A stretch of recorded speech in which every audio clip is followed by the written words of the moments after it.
You ever salute an order that feels like a funeral?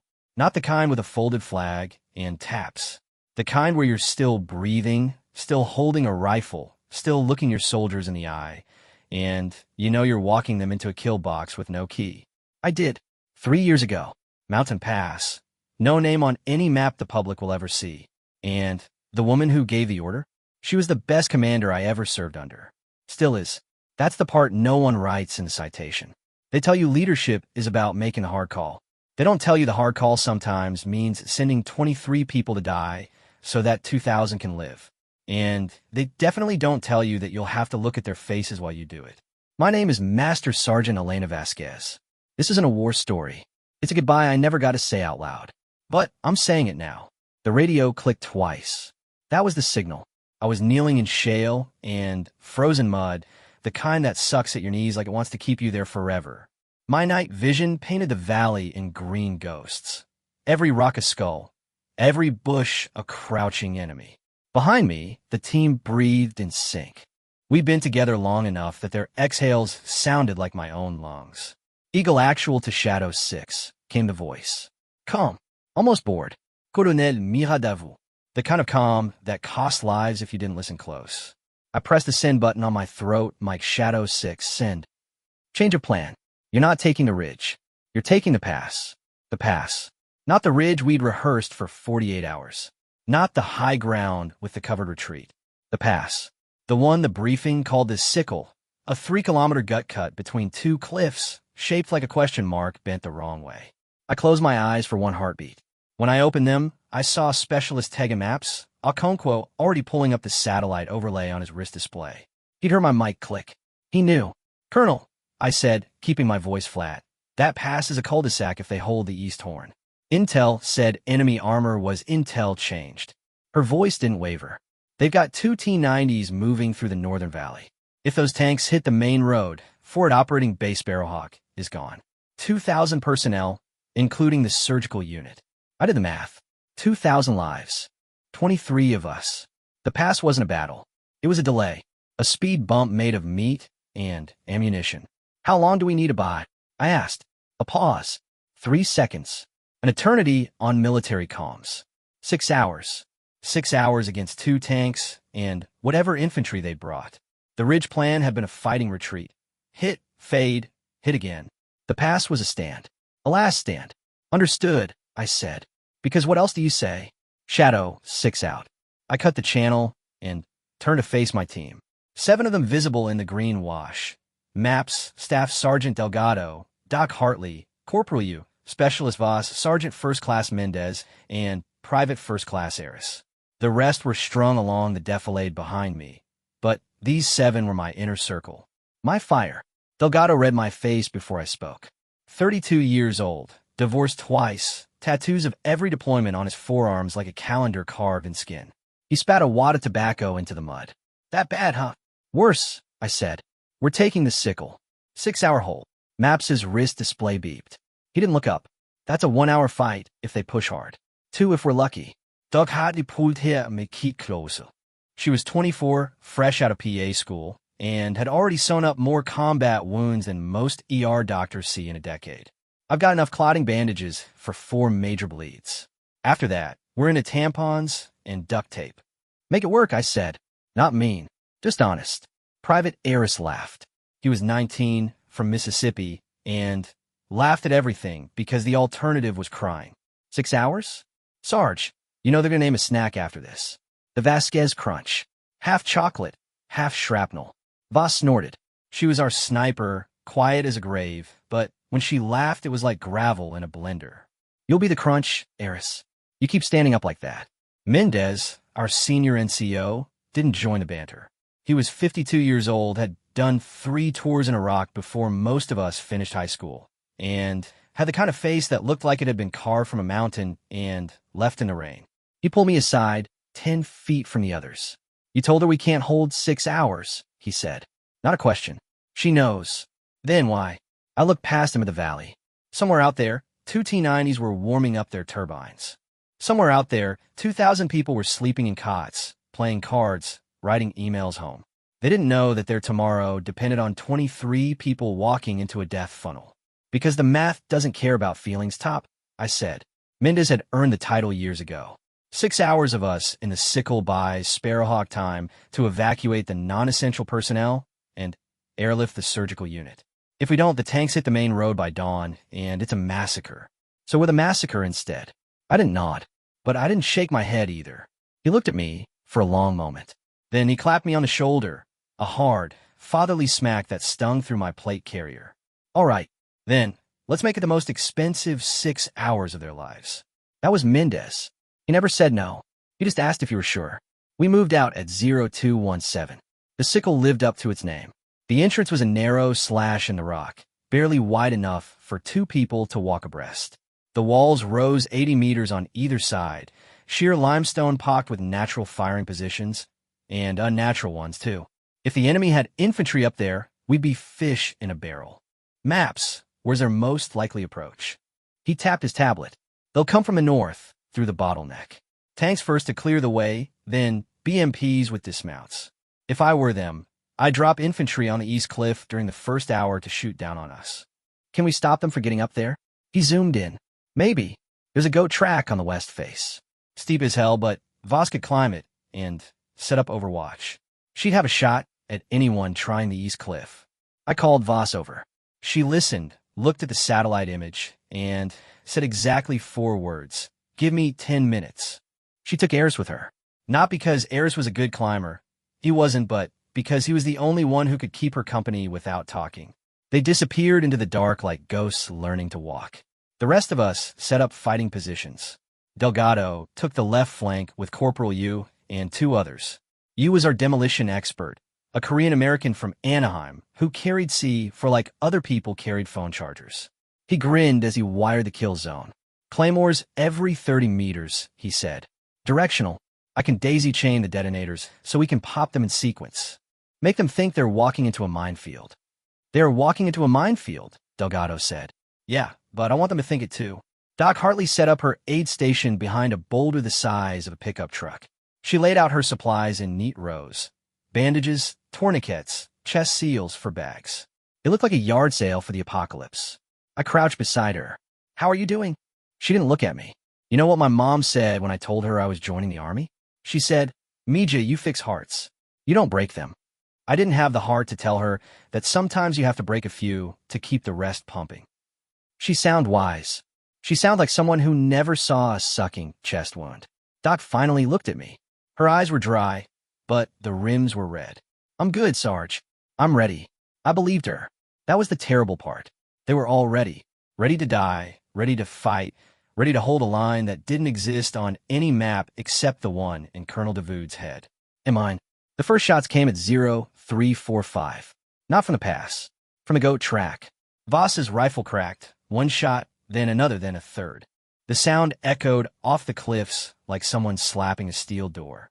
Then, Aris's M4 opened up, short bursts controlled. Contact west. Voss's voice came over the radio, calm as a weather report. 3 enemy scouts. 2 down, 1 running. They were trying to flank the west cliff. Can you hold that position? I asked. A pause. Gunfire. Then, yeah. But they know we're here now. That was the moment. The moment when a recon mission becomes a fight. When the enemy stops looking and starts coming. I stood up from behind my rock and walked the line. Delgado, checking his sector. Yu, wiring his last claymore. Mendez, redistributing ammo from the lightest loaded soldier to the heaviest. Doc, tightening a tourniquet on her own thigh just to practice the motion. Listen up, I said. Not loud. Loud carries in a canyon. We're not winning this. You all know that. But winning isn't the point. The point is that 2,000 people back at Sparrowhawk are going to wake up tomorrow because we were here tonight. That's not a consolation prize. That's the whole trophy. Aris's voice came over the radio, breathless. Sarge, Voss says she sees headlights. Lots of headlights. How many? A pause. Then Voss. 12 vehicles. Maybe more. Leading elements 10 minutes out. 10 minutes. I looked at my watch. 0350. We needed to hold until 0950. 6 hours. Against 12 vehicles. Against tanks. Against an enemy who had every advantage except one. They didn't know we were already dead. That's the secret of a last stand. Once you stop trying to survive, You become terrifying because you're not fighting to live. You're fighting to make the other guy pay for every inch. You started laughing. Not a nervous laugh. A genuine, delighted laugh, like someone who just heard the best joke of his life. What's so funny? Delgado asked. I just realized, you said, holding up his detonator, I've got enough C4 here to make a car bomb jealous. And they're driving right into it. Mendez shook his head, but he was smiling too. That was my team. That was my family. And I was about to walk them into the slaughterhouse with a smile on my face and a prayer in my pocket that I didn't believe in. The first explosion came at 0402. Used daisy chain worked perfectly. The lead BMP, a Soviet-era coffin on tracks, hit the first claymore and turned into a fireball. The second vehicle swerved, hit the second claymore, and rolled onto its side. The third stopped. Then the tanks opened up. The first round hit the cliff face 20 meters above my head. Limestone shattered into a million razor blades. I felt the heat on my face even through the dust. The second round hit closer. Rock chips stung my arms like hornets. Everyone down, I shouted. Not that they needed telling. Delgado returned fire with his M240. The machine gun hammered a rhythm. 3-round bursts, adjust 3-round bursts. He was firing blind, just suppressing the direction of the tanks, but it kept the enemy infantry from dismounting. For about 30 seconds. Then the small arms started. AKs, PKMs, maybe a Dragunov or two. The canyon turned into a shooting gallery. Bullets snapped past my ears like angry insects. Sparks flew off rocks. The smell of cordite and burning diesel filled the air. Maps crawled to my position. Sarge, I'm picking up radio chatter. They're calling for reinforcements. How many? Another company. Maybe two. 2 companies. 200 more men. Against 23. I keep my Mike Voss status. 4 enemy on the east cliff. I've got 2. Eris has 1. The 4th is behind a rock. A pause. Gunfire. Correction. Eris got him. But they're bringing more up the backside. We can't hold this position much longer. Fall back to the main line. Negative. Voss's voice was steel. If we fall back, they get the high ground. They shoot down on you. Yudi Fusta. Voss, I said negative, Sergeant. We'll hold as long as we can. You just worry about the pass. The radio went silent. I wanted to scream. I wanted to order her to fall back. But she was right. If the enemy took the east cliff, the pass became a killing field. Our only chance to buy those 6 hours was to keep the high ground contested. So I let her stay. I let her die up there because that was the job. The next hour was a blur of fire and movement. You blew his remaining claymores in sequence, each one buying us another minute. Delgado burned through 3 belts of ammunition. Doc Hartley patched 2 wounds, a graze on Yu's arm and a shrapnel cut on Mendez's cheek. Neither man stopped fighting. At 0500, the tanks advanced again. They came slowly, feeling their way through the wreckage of the BMPs. The lead tank's machine gun swept the canyon, stitching lines of bullets across our positions. I pressed myself into the dirt and felt the rounds pass overhead, close enough to ruffle my hair. Do you have anything for that tank? He was already digging in his pack. About 1 satchel charge. If I can get close enough, you can't get close. That machine gun will cut you in half. He looked at me, grinned. Then I better be fast. Before I could stop him, he was running. He moved like water through the rocks. Low, fast, unpredictable. The tank's machine gun tracked him, kicked up dirt at his heels, but he didn't stop. He reached the tank's blind spot, the rear, where the engine deck was vulnerable, and slapped the satchel charge against the grill. He dove away as the charge detonated. The tank shuddered. Smoke poured from its engine vents.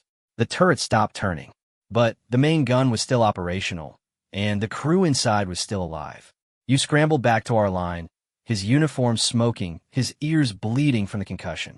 Doc grabbed him, checked him over, slapped a bandage on his head. You're an idiot, she said. Yeah, he agreed. But that tank's not going anywhere. The second tank opened fire. The round hit the boulder Doc was using as her aid station. The boulder exploded. Doc, and you were thrown backward like ragdolls. I saw Doc's body hit the ground and not move. Doc, Mendez was already running.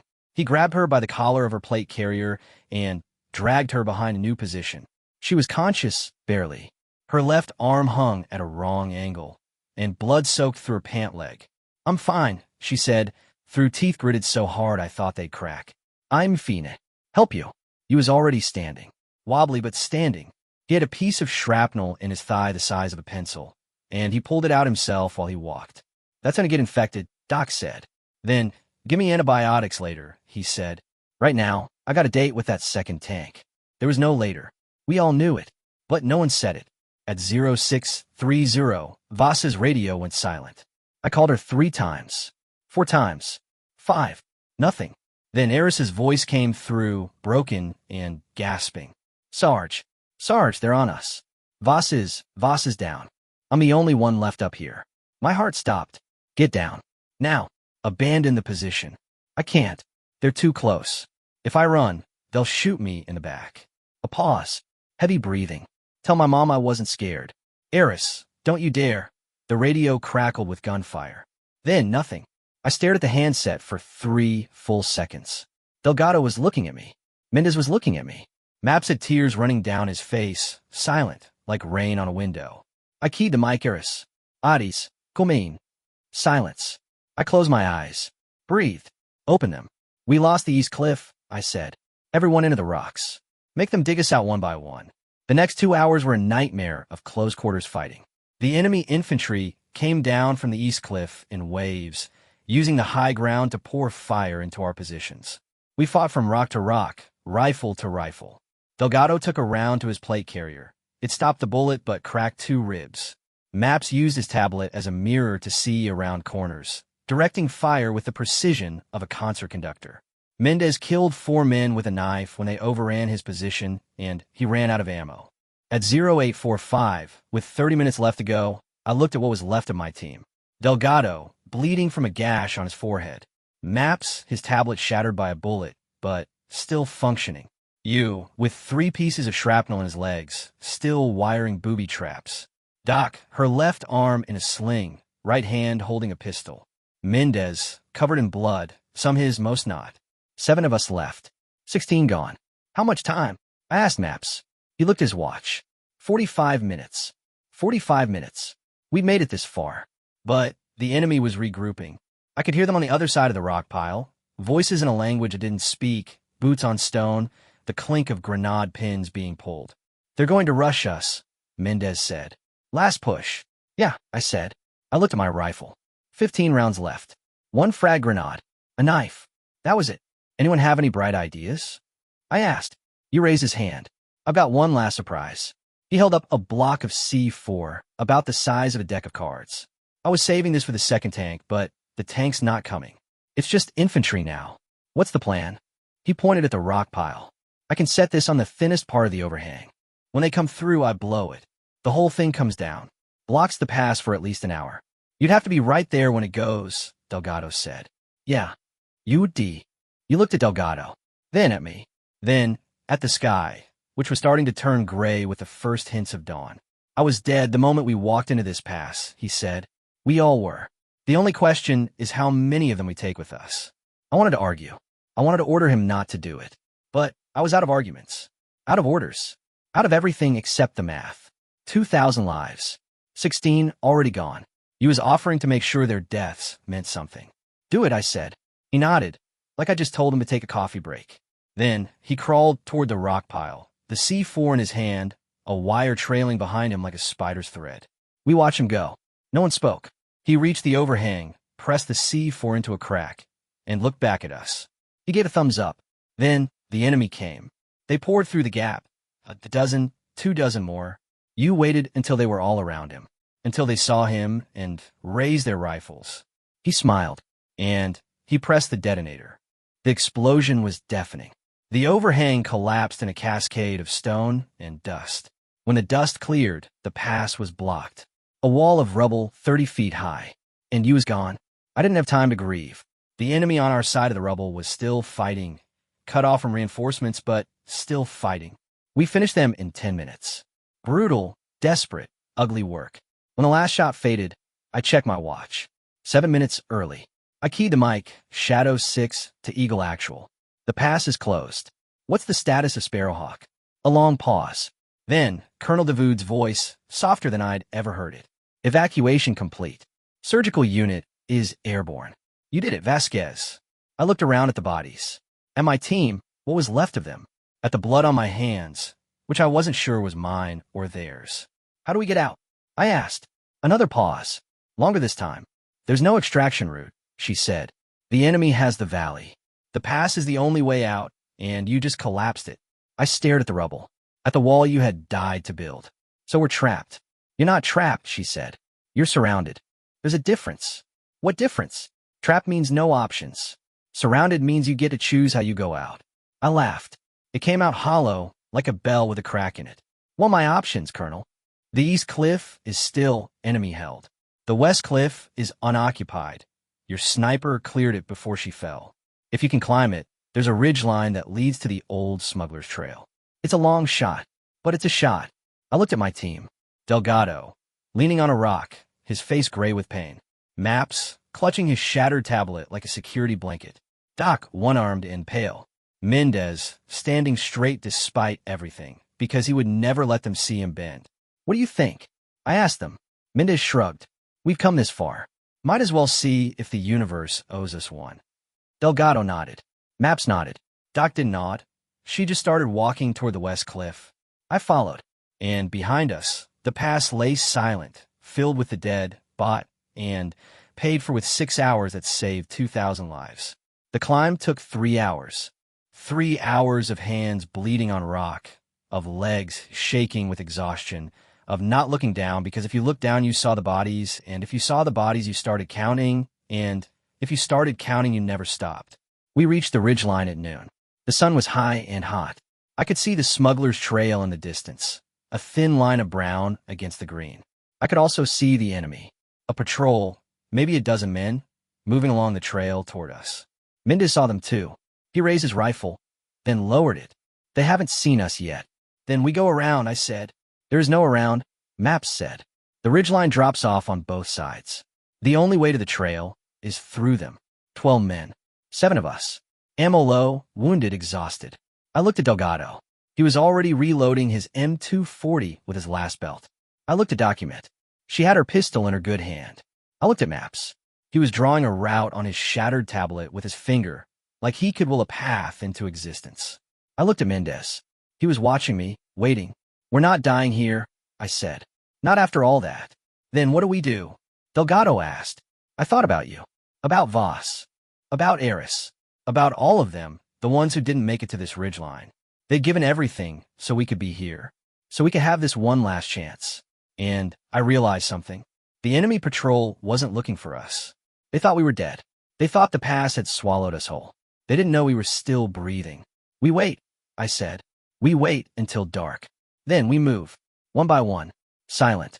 No shots, no heroics, just feet on stone and breath in lungs. And if they see us? Maps asked. I looked at the sky, at the sun still climbing, at the long shadows that would come. Then we fight, but not before we have to. We waited. 6 hours, just like before. But this time the clock was on our side. At dusk, the patrol moved on. At full dark, we moved. We walked all night. Through the smuggler's trail, through the ridgeline, through a valley that wasn't on any map. We walked until our feet bled and our eyes burned and our minds stopped working. At dawn, we saw helicopters. 3 Black Hawks, low and fast. American markings. I collapsed to my knees in the grass. So did Delgado. So did Maps. Doc stayed standing because she was too stubborn to fall. Mendez stood too because he was too old to quit. The helicopters landed. Medics ran toward us. I looked back at the mountains, at the pass, hidden somewhere in the dark, at the place where 16 people had died so that 7 could live. And I thought about what Colonel Davoud had said. You get to choose how you go out. We had chosen. Every single one of us. Even the ones who didn't make it. Especially the ones who didn't make it. The medic reached me. Asked me questions I didn't hear. Put a blanket around my shoulders. I looked down at my hands. Clean now. Someone had washed them on the helicopter. I didn't remember when. But I remembered you smile. Voss's silence. Eris's laugh. I remembered. And I promised myself I would never stop. 3 weeks later, I woke up in a hospital bed in Landstuhl, Germany, and the first thing I saw was Colonel Davoud standing at the foot of the bed. She wasn't in uniform. Jeez, asviatir, no hanky, no insignia. She looked smaller than I remembered. Human. You look like hell, Vasquez, she said. Feel like it too. My voice came out like gravel. They pulled 3 pieces of shrapnel out of my back. None serious. All souvenirs from the last hour of the fight. What day is it? Tuesday. You've been out for 4 days. They had you on a lot of morphine. I tried to sit up. The room spun. I settled for propping myself on my elbows. The team. She pulled up a chair. Sat down. Folded her hands in her lap. Mendez is fine. Dislocated shoulder. Some bruised ribs. He's already back at base. Yelling at Junior enlisted. I almost laughed. Almost. Delgado. Cracked ribs, mild concussion. He's being discharged tomorrow. Maps. He's got some shrapnel in his leg. They're keeping him another week to make sure there's no nerve damage. But he'll walk. Doc. Davoud hesitated. Just a fraction of a second. But I caught it. Doc lost a lot of blood, she said. The arm, the one she broke, it's going to need another surgery. There was some infection, but she's alive. She's talking. She asked about you. I let out a breath I didn't know I'd been holding. And the others? The room got very quiet. A monitor beeped somewhere. Footsteps in the hallway. 16, Davoud said. We recovered 16 bodies from the pass. You Voss, Eris the rest. All of them. 16. I'd known the number. But hearing it out loud was different. It was like someone had carved it into my chest with a dull knife. We couldn't get them all, she continued. The enemy still controls the pass. But we sent a drone. We marked the coordinates. When the war ends, we'll go back. When the war ends. I wanted to laugh at that too. Wars don't end. They just change names. Why are you here, Colonel? I asked. You didn't fly all the way to Germany to give me a medical update. She looked at me for a long moment. Then she reached into her pocket and pulled out a folded piece of paper. Official letterhead. I could see the Department of the Army seal through the fold. I'm here to give you this, she said, and to tell you something I should have told you before the mission. She handed me the paper. I unfolded it with fingers that still shook. Citation for the Silver Star. Master Sergeant Elena Vasquez. For conspicuous gallantry in action against an enemy of the United States. I stopped reading. The words blurred. I don't want this, I said. I know. Give it to you. Or Voss. Or Eris. Give it to someone who died. They're getting theirs too. Posthumous. But you're getting yours because you led them. Because you made the choice to go into that pass. And you made the choice to stay. And you made the choice to climb that cliff when every bone in your body wanted to lie down and quit. I crumpled the paper in my fist. You made the choice. You gave the order. She nodded. Didn't flinch. I did. You sent us into a battle you knew we couldn't win. Yes. Why? The word hung in the air between us. Heavy. Ugly. Necessary. Davoud leaned forward. For the first time since I'd known her, she looked old. Not tired, old.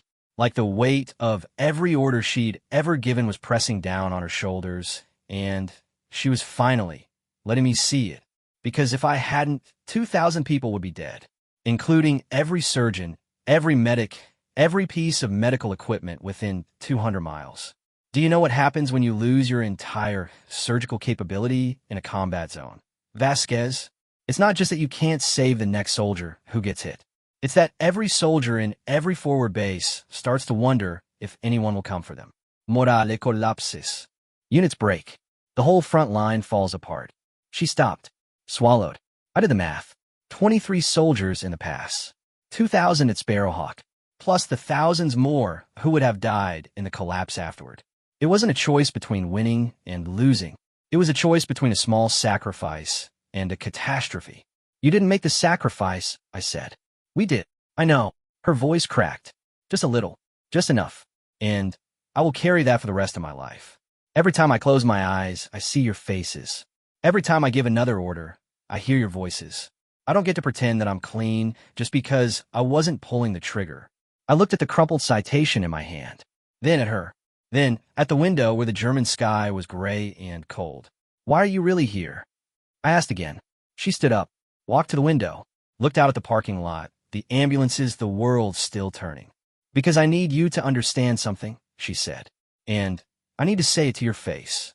Say what? She turned around. Her eyes were wet, but she wasn't crying. Colonels don't cry. Not in front of sergeants. I would make the same choice again, she said. If I had to do it over, knowing everything I know now, the casualties, the names, the families I had to notify, I would still give that order. Because it was the right order. The only order. And that's the worst part. Not that I made a mistake, but that I was right. The room felt colder. You want me to forgive you? I said. No, she shook her head. I want you to know that I don't forgive myself, and I never will. But I also want you to know that your people didn't die for nothing. They died for something real, something that mattered. And that doesn't make it easier. But it makes it true. I didn't say anything for a long time. Neither did she. Finally, I looked down at my hands. The scars were already forming, small white lines across my knuckles, my palms, my fingers. Maps of the past, written in skin. The families, I said. Have they been told? Most of them. We're still working on a few. Next of kin complications. I want to write to them. All of them. The ones who lost someone. Davoud nodded. I'll make sure you get the addresses. And I want to go to the memorial service. When they have it, you'll be there. I'll make sure of that, too. She walked to the door, paused with her hand on the frame. Vasquez. Yeah, you're a good leader. The best I've ever seen. And I'm sorry I had to prove it to you this way. Then she was gone. I lay back on the bed and stared at the ceiling. The citation was still in my hand, crumpled into a ball. I smoothed it out. Read the words again. For conspicuous gallantry. That was the official version. The version for newspapers and award ceremonies and proud parents. The real version was different. The real version was Yu's smile before he blew himself up. Boss's silence on the radio. Eris's last words. Tell my mom I wasn't scared. The real version was me, kneeling in the mud, giving an order I knew would kill people I loved. And the real version was Colonel Davoud standing in a hospital room, telling me she'd do it again. I didn't know which version was harder to live with. The memorial service was held 2 weeks later at Forward Operating Base Sparrowhawk. I flew back on AC-130 with Delgado, Maps, Doc, and Mendez. The plane was loud and cold and smelled like jet fuel and sweat. No one talked much. Delgado slept with his mouth open. Maps stared at a new tablet. The Army had issued him a replacement and pretended to read. Doc wrote letters, one after another, her left arm still in a sling, her right hand moving across the paper like it was trying to outrun a memory. Mendez sat next to me. He didn't sleep. He didn't read. He just sat, his hands folded on his knee, his eyes on the floor. You okay, Top? I asked. He didn't answer for a moment. Then, I've been to a lot of these. Too many. But this one feels different. Ow! Because the others, we lost people. But we also won. We took the hill. We held the bridge. We accomplished the mission. There was a victory to hold on to. This time, he trailed off. This time we lost, I said. No, he looked at me. His eyes were red-rimmed, but his voice was steady. This time we lost the battle, but won the war. That's harder to explain to a family. Your son died so that 2,000 other people could live. That's not a victory. That's a trade. And trades don't feel good. I thought about that for a while. The drone of the engines. The vibration in my bones. What do you tell them? I asked. The truth, he said. That their kid was brave. That their kid saved lives. That their kid mattered. And then you shut up and let them cry. The plane landed at dusk. Sparrowhawk looked different in the fading light. Smaller, somehow. Less like a fortress and more like a collection of tents and containers that someone had glued together and hoped for the best. The memorial was set up in the main courtyard. 16 crosses, each one with a name, each one with a pair of boots, a rifle, a helmet. The flags were at half-staff. The chaplain stood at the front, a young captain with a soft voice and sad eyes. There were maybe 300 people there. Soldiers from Sparrowhawk, officers from the regional command, a few civilians I didn't recognize, and families. Some of the families had made the trip, parents, siblings, spouses. They sat in the front row, their faces blank with grief. I stood in the back with my team. We didn't sit with the families. We weren't family. We were something else. Something harder to name. The chaplain spoke. He said words about sacrifice and duty and the greater good. He read the names. He prayed. Then Colonel Davoud stepped to the podium. She was in her dress uniform, every ribbon in place, every crease sharp enough to cut. Her face was a mask, the face she wore when she was about to do something that required more courage than combat. 16 soldiers died in the Sickle Pass, she said. They died because I sent them there. They died because the mission required it.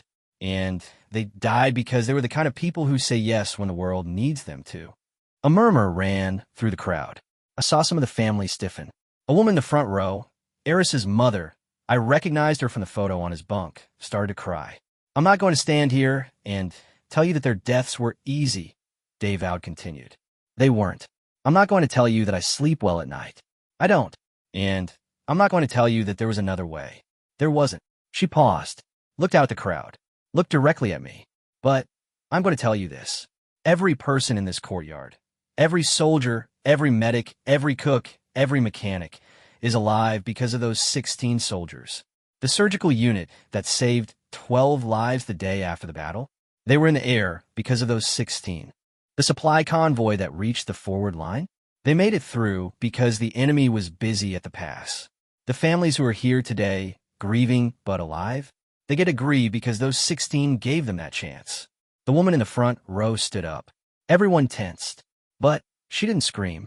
She didn't run. She walked to the podium, slowly, like she was walking through water. Davoud stepped aside. Eris's mother looked out at the crowd. Her face was wet. Her hands were shaking.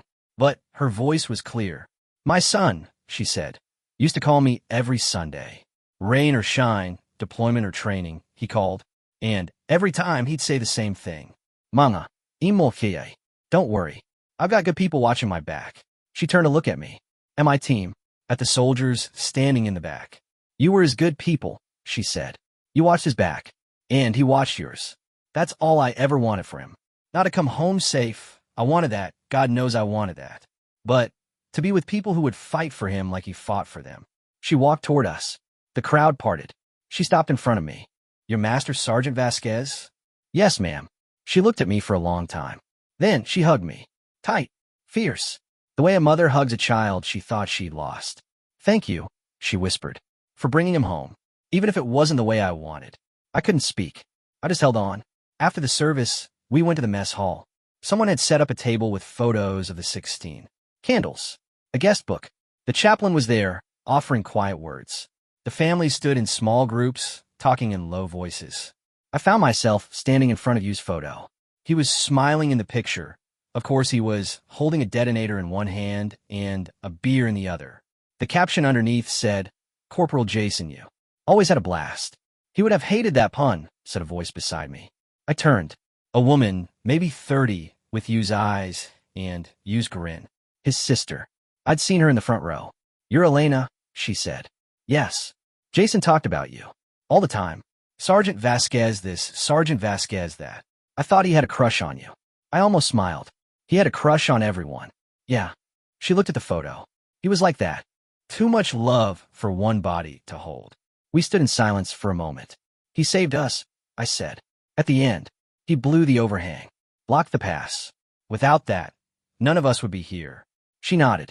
He always wanted to be the hero. Ever since we were kids. He used to run into burning buildings and video games just to see if he could save the pixels. He was a hero. I know. She wiped her eyes with the back of her hand. But I wish he'd been a little less good at it. That night, I didn't sleep. I sat on my cot in the tent, the same cot I'd left 3 weeks ago, and I stared at the canvas ceiling.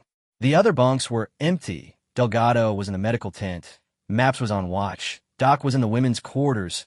Mendez was doing his nightly rounds. I reached under my pillow and pulled out the crumpled citation. I'd smoothed it out as best I could, but the creases were still there. Like scars. Like memories. For conspicuous gallantry. I thought about what Davoud had said. I would make the same choice again. I thought about what Eris's mother had said. You were his good people. I thought about Yu's sister. I wish he'd been a little less good at it. And I thought about the pass. The sound of the tanks. The smell of cordite. The feel of rock under my hands as I climbed. I thought about the moment when I'd given the order to go in. The moment when I looked at my team and known that I was leading them to their deaths. And I realized something. I would make the same choice too. Not because I was brave. Not because I was a good leader. Not because I believed in the mission. But because they were my people. And my people needed me to choose. That's what leadership is. Not making the right choice. Making a choice and then living with it. I folded the citation and put it back under my pillow. Then I lay down, closed my eyes, and waited for morning.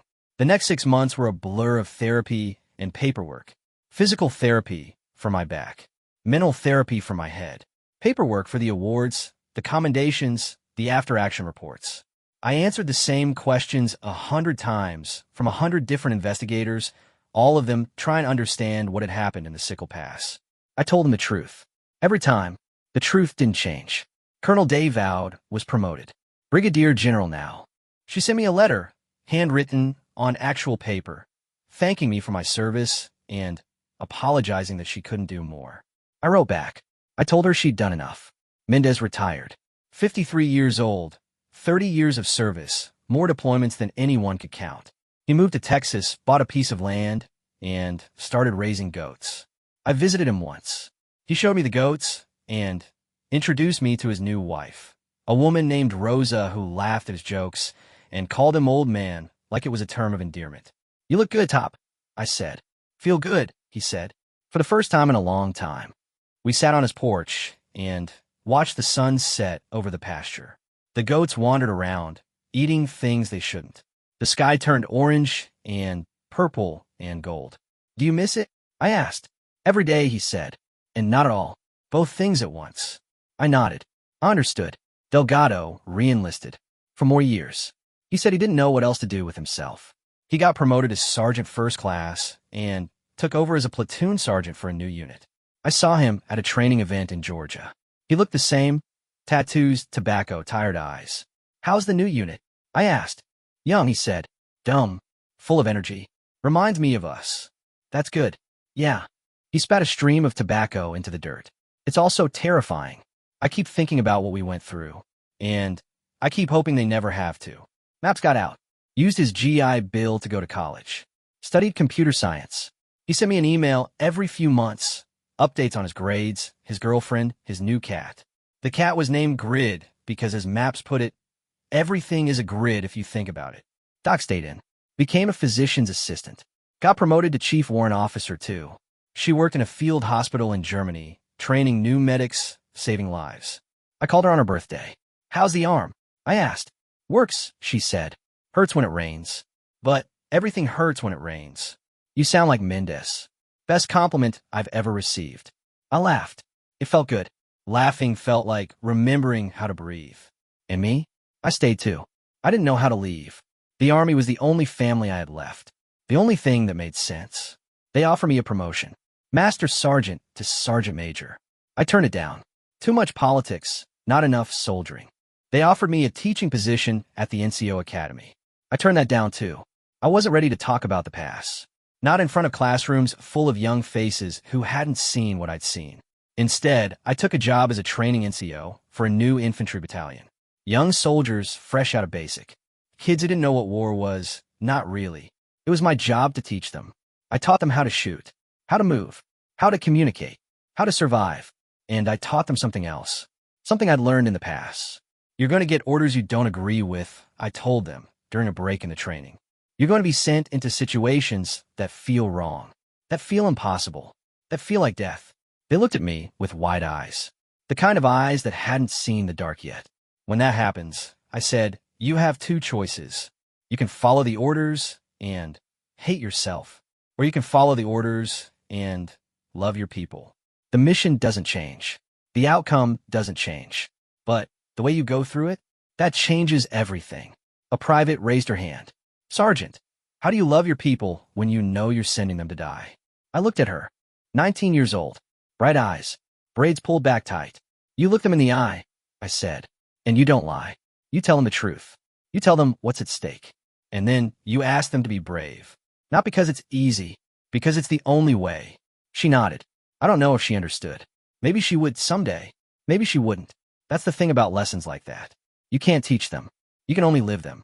2 years after the pass, I got a letter. Not an email. Not a text. A letter. Handwritten on thick paper with a return address I didn't recognize. I opened it in my quarters, sitting on the edge of my bunk. The paper smelled like lavender. "Dear Master Sergeant Vasquez, you don't know me. My name is Layla Hassan. I was a patient at Forward Operating Base, Sparrowhawk, the night your soldiers held the pass. I was 7 months pregnant. My husband and I were aid workers delivering medical supplies to a village in the Northern Valley. Our convoy was hit by an IED. My husband died instantly. I survived, but just barely. A piece of shrapnel had pierced my abdomen. The baby was in distress. The surgeons at Sparrowhawk saved my life. They saved my daughter's life. She was born at 0532 the morning of the battle, 3 hours before the evacuation was complete. If the surgical unit hadn't been airlifted when it was, if the enemy tanks had reached the base, she wouldn't be here. I named her Amira. It means princess in my language. But I call her Sickle because she was born in the shadow of that pass.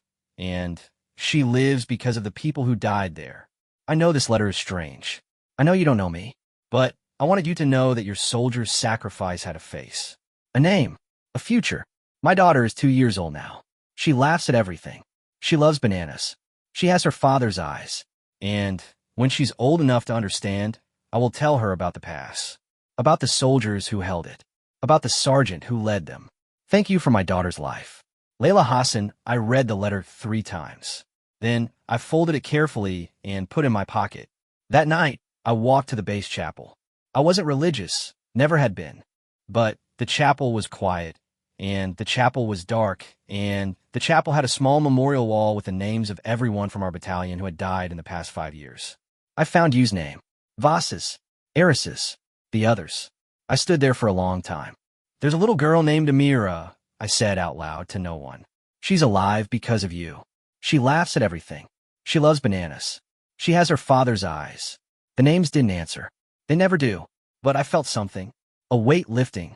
A breath I hadn't known I was holding. I stayed until the chaplain came in to lock up. He saw me standing there, saw the tears on my face, and didn't say a word. Just handed me a tissue and left me alone. Some things don't need words. A month later, I was promoted. Not to sergeant major. I still didn't want that. But to first sergeant, the senior enlisted leader of a rifle company. 120 young soldiers, all of them looking to me for guidance, for leadership, for hope. I accepted the promotion because I realized something. The past had changed me. It had broken me in ways I was still discovering. But it had also made me something. Something that could help. I couldn't bring you back. I couldn't unhear Eris's last words. I couldn't forget the look on Voss's face when she said she'd hold the cliff. But I could be there for the next generation. I could teach them. I could lead them. I could make sure that if they ever found themselves in a past of their own, they'd have someone who understood. Someone who had been there. Someone who had survived. The first time I told the story out loud was at a leadership conference. 300 senior NCOs in a hotel ballroom in Virginia. The lights were too bright. The chairs were too comfortable. The coffee was terrible. I stood at the podium and looked out at the faces. Men and women who had seen things. Done things. Lost things. I'm going to tell you about a battle you've never heard of, I said. The Sickle Pass. 3 years ago. 23 soldiers against 2 tanks and 200 infantry. The room went quiet. I told them everything. The order. The pass. The climb. The deaths. The climb out. The memorial. The letter from Layla Hassan. I didn't leave anything out. Not Yu's smile. Not Eris's last words. Not Voss's silence. Not Colonel Davoud's confession. When I finished, no one spoke for a long time. Then, a command sergeant major in the front row raised his hand. First sergeant, he said, how do you live with it? I looked at him. He was older than me, maybe 50. His eyes were tired in a way that had nothing to do with lack of sleep. You were there, I said. Yes, first sergeant. His eyes were wet. I've been carrying that for 3 years. The guilt, the shame, the fact that I didn't fight, that I didn't help, that I just hid while your people died. I put my hand on his shoulder. Listen to me, I said. You were a private. You were 19 years old.